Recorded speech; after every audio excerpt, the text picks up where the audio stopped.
Hello दोस्तों, this is day आशु। आई बात करते हैं निफ्टी 50 इंडेक्स के बारे में। सबसे पहले हम निफ्टी 50 इंडेक्स का है वो वीकली टाइम फ्रेम पे स्टडी करेंगे। उसके बाद हम देखेंगे कि सिनेरियो कैसा बन रहा है और किस तरफ की मूवमेंट हमें देखने को मिल रही है। अगर हम यहाँ देखें, ईस्टर्न लाइन को इंडेक्स है वो अच्छे से फॉलो कर रहा है काफ़ी वीक से। इसी ट्रेंड लाइन को लंबे जोन को में सस्टेन कर रहा है। अगर देखें, इस ट्रेंड लाइन को ब्रेक करने के बाद अगर डाउन की तरफ मूवमेंट देखने को मिलती है तो हम एक डाउन का सिनेरियो बना सकते हैं, क्योंकि जितने भी सेक्टर हैं हमारे बैंकिंग सेक्टर को छोड़ के जितने अदर स्टॉक्स हैं वो हमें ये मूवमेंट सिनेरियो दे रहे हैं कि हम डाउन की तरफ जाएंगे। अगर इस ट्रेंड लाइन को ब्रेक करके डाउन की तरफ मूवमेंट करता है और इस जोन को सस्टेन करने के बाद इस जोन को निकाल देता है निफ्टी 50 इंडेक्स, तो हमारा जो नेक्स्ट टारगेट निकल कर आएगा वो लॉन्गर टाइम फ्रेम पे हमारी एक ट्रेंड लाइन और आ रही है। हम उस ट्रेंड लाइन को स्टडी कर लेते हैं अच्छे से। दैट वन ट्रेंड लाइन है जो हम अच्छे से काफ़ी वीक से फॉलो हो रही है, क्योंकि निफ्टी 50 इंडेक्स है वो वन वे मूवमेंट दे चुका है। एक करेक्शन निफ्टी 50 इंडेक्स में देखने को बनती है। अगर ये इस ट्रेंड लाइन को ब्रेक करता है तो हमारा ये वाला टारगेट, नेक्स्ट ट्रेंड लाइन हमारा जो 17,500 के आसपास बना हुआ है वो हमारा नेक्स्ट टारगेट रहेगा। अगर हम बात करें इस जोन की, इस जोन में सस्टेन होगा यहीं, इसी जोन में मार्केट इस जोन को ब्रेक करके डाउन की तरफ मूवमेंट करती है। थोड़ा बड़ा करके हम इसको देख लेते हैं ताकि हमें अच्छे से क्लियर हो। ये वाला जोन ब्रेक होते ही ये नेक्स्ट ट्रेंड लाइन हमारा टारगेट रहेगी। अगर इस ट्रेंड लाइन को भी ब्रेक करता है तो ये जो हमारा 16,500 का लेवल है यहाँ सस्टेन करके फिर से एक डाउन का सिनेरियो हमें देखने को मिल सकता है। और ये वाले जो स्विंग्स होंगे ये हमारे टारगेट्स रहेंगे लॉन्गर टाइम फ्रेम पे। अगर मार्केट में करेक्शन आती है या मार्केट डाउन की तरफ मूवमेंट करता है तो निफ्टी 50 में ऐसे मूवमेंट हमें देखने को मिल सकती है। अब बात कर लेते हैं डेली टाइम फ्रेम में निफ्टी 50 की इंडेक्स है वो कैसे मूवमेंट कर रहा है, किस तरह से के टारगेट हमें देखने को मिल सकते हैं। कंटिन्यू 4 दिन लगातार एक हमें डाउन की मूवमेंट देखने को मिली है निफ्टी 50 इंडेक्स के अंदर। हो सकता है कि अब इस जोन को वो टच करके, यानी इस जोन को सपोर्ट लेके एक अप साइड में मूवमेंट देखने को मिले, यहाँ हमें कोई सिग्नल कैंडल देखने को मिले और उसके बाद एक अच्छी मूवमेंट अप की तरफ हो जाए, क्योंकि कंटिन्यू 4 दिन से निफ्टी 50 है वो डाउन की मूवमेंट कर रहा है। अगर सॉरी डाउन की मूवमेंट हो रही है। अगर इस डाउन की मूवमेंट को तोड़ के, यानी जो ये जोन बना हुआ है इस जोन को तोड़ के दोबारा से एक डाउन की मूवमेंट फिर से बियरिश व्यू देखने को मिलता है तो इस जोन में थोड़ा सस्टेन करने दीजिए इंडेक्स को। इस जोन में जैसे ही सस्टेन करके फिर से हमें एक बियरिश व्यू देखने मिलता है तो हम उसको लंबा लेकर चलेंगे। फिर ये हमारे जो जोन होंगे इसमें सस्टेन कर करके मार्केट डाउन की तरफ मूवमेंट करेगी। जैसे अगर हम बात करें इस ट्रेंड लाइन की, यहाँ पे एक सिनेरियो बन सकता है कि ये जैसे इसको ब्रेक करे उसके बाद यहाँ थोड़े दिन सस्टेन करे या इसको यहाँ इसका रजिस्ट करे इस लाइन को, फिर डाउन की तरफ आए। अगर ये डाउन की तरफ नहीं आता तो इसको जोन को सस्टेन करने के बाद एक अप की मूवमेंट देखने को मिल सकती है। अगर बात करें तो थर्ड जोन की, इसके डाउन के नीचे डाउन में इसकी मूवमेंट हो और उसके बाद ये यहाँ काफ़ी दिन तक सस्टेन कर जाए और उसके ऊपर बाद में हमें डाउन या अप की मूवमेंट देखने को मिले, तो ये कुछ भी सिनेरियो बन सकता है निफ्टी 50 इंडेक्स के अंदर। अगर निफ्टी 50 इंडेक्स के हाई की बात करते हैं, 18,314 का शुक्रवार को हाई लगाया है। लो की बात करें 18,034 का लगाया है। अगर क्लोजिंग की बात करें तो 18,114 की क्लोजिंग दी है। जो हमारा सिनेरियो बना हुआ है वो डाउन की तरफ ज़्यादा बना हुआ है, क्योंकि मार्केट में करेक्शन आ रही है यानी निफ्टी 50 इंडेक्स में। सभी स्टॉक्स को हम एक बार देख लेते हैं कि वो हमें क्या सिनेरियो दे रहे हैं।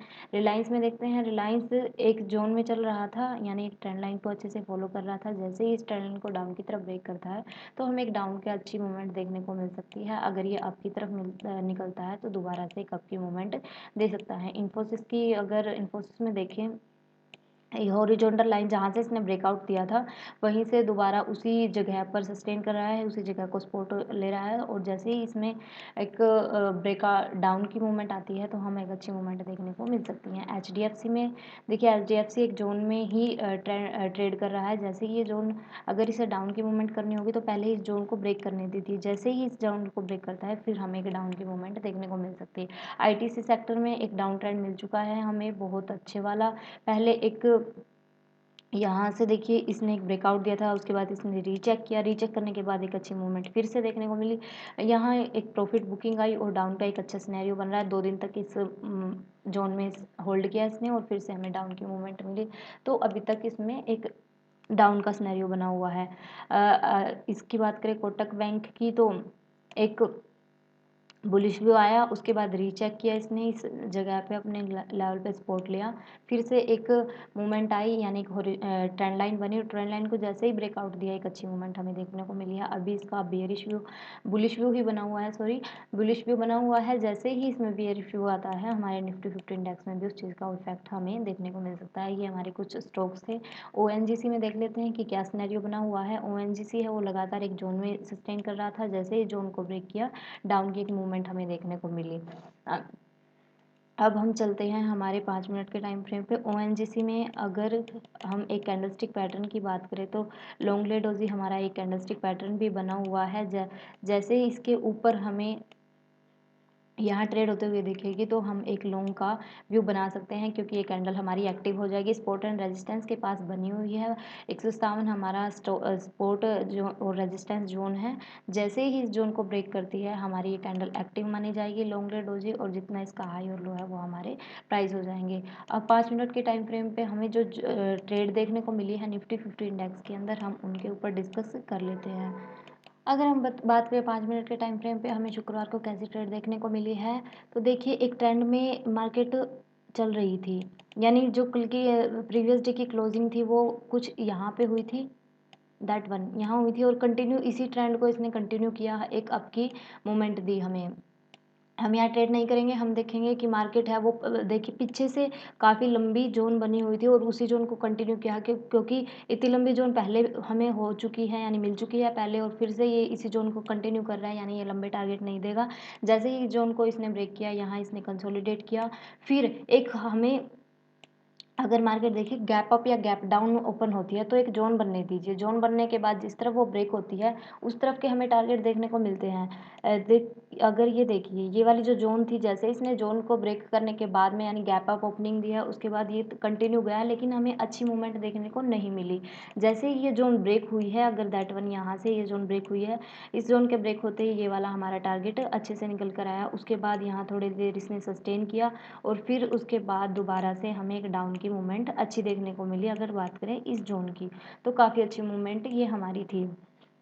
ये थे हमारे शुक्रवार का इंट्राडे सेशन कि हमें किस तरह के टारगेट हमें देखने को मिले हैं। अब बात कर लेते हैं कि अगर हमारे 15 मिनट के टाइम फ्रेम पे चलते हैं कि हमें शुक्र यानी मंडे को किस तरह का ट्रेडिंग सेशन देखने को मिल सकता है और किस तरह से हमारे टारगेट्स हो सकते हैं। सबसे पहले हम अपनी ड्राइंग को रिमूव कर लेते हैं।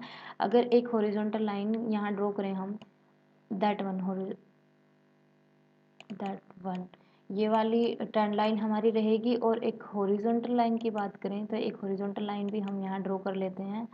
18,050 का ये हमारा लेवल रहेगा। 18,050 के इसी लेवल में मार्केट कहीं ओपन होती है और उसके बाद हमें ब्रेक अप या डाउन की मूवमेंट देती है तो हमें अच्छी मूवमेंट देखने को मिल सकती है, और हमारा जो फर्स्ट टारगेट निकल कर आएगा वो 300 के आसपास का, हमारा 18,300 के आसपास का ये जो स्विंग बना हुआ है ये हमारा फर्स्ट टारगेट रहेगा।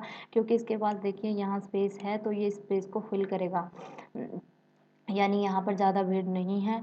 और अगर मार्केट डाउन की तरफ मूवमेंट करती है तो डाउन की तरफ हम ये गैप बहुत अच्छे से फिल होते हुए देख सकते हैं, और ये वाला हमारा डाउन की तरफ टारगेट रहेगा। अगर हम बात करें 17,990 के लेवल की तो ये वाला हमारा फर्स्ट टारगेट रहेगा। अगर और डाउन आता है तो ये वाला हमारा सेकेंड टारगेट रहेगा, जो हमारा 17,850 के ऊपर का टारगेट है। तो ये बात थी हमारी कि मार्केट इसी जोन में कहीं ओपन हो और उसके बाद ब्रेक अप या ब्रेक डाउन की हमें मूवमेंट दे तो हमें किस तरह की मूवमेंट देखने को मिल सकती है। और अगर बात करें मार्केट कहीं गैप अप या गैप डाउन ओपन होती है तब हमारे क्या ट्रेड्स रहेंगे, हम उनके ऊपर भी डिस्कस कर लेते हैं, क्योंकि वो चीज़ें भी हमारे लिए इम्पोर्टेंट है। ये हमारी ट्रेंड लाइन है, ये ट्रेंड लाइन हम अच्छे से ड्रॉ करके रखेंगे, और ये हमारी हॉरिजॉन्टल लाइन है। यानी अगर इस लेवल को ब्रेक करने के बाद मार्केट कहीं यहाँ ओपन होती है, इस ट्रेंड लाइन को हम 1 मिनट रिमूव कर लेते हैं ताकि हमें ये वाले टारगेट्स अच्छे देखिए। ये वाली जो ट्रेंड लाइन है इसको अगर मार्केट ब्रेक करके अगर गैप अप की ओपनिंग देती है और उसके बाद अगर डाउन की मूवमेंट देती है तो फर्स्ट जो टारगेट होगा, ज़्यादा गैप अप ओपनिंग होगी और उसके बाद हमें डाउन की मूवमेंट हुई है, उसके बाद डाउन आता है, मार्केट कंटिन्यू डाउन की ही स्नैरियो बना हुआ है, तो ये फर्स्ट ट्रेंड लाइन है, फर्स्ट हमारा टारगेट होगी। क्योंकि यहाँ पे बहुत सारी पोजीशन बैठी हुई हैं तभी हमारी ये ट्रेंड लाइन ड्रॉ हुई है। जैसे ये पोजीशन कट होंगी तब हमें मार्केट को स्पेस मिलेगा और वो नीचे की तरफ जाएगा। जब तक यहाँ ये चीज़ ये ट्रेंड लाइन को ब्रेक नहीं कर लेता और या यहाँ पर होल्ड करके और फिर उसके बाद डाउन की मूवमेंट देता है, तो हमें अच्छी मूवमेंट मिलेगी। अगर कंटिन्यू डाउन जाता है तो हमें लंबे टारगेट नहीं मिलेंगे, सिर्फ ये वाली ट्रेंड लाइन ही हमारा फर्स्ट टारगेट रहेगी। अगर अप की तरफ जाता है तो अप की तरफ ये वन वे मूवमेंट इतनी लंबी नहीं देगा, क्योंकि पहले ही 100 से 150 पॉइंट की गैप अप ओपनिंग हो जाएगी और उसके बाद भी अगर ये कंटिन्यू करेगा तो हमें ये 50 पॉइंट की भी मूवमेंट नहीं देगा, 30 से 40 पॉइंट में विक लगाएगा और फिर डाउन की तरफ आ जाएगा, तो हमारे जो एसएल हैं वो यहाँ हिट हो जाएंगे।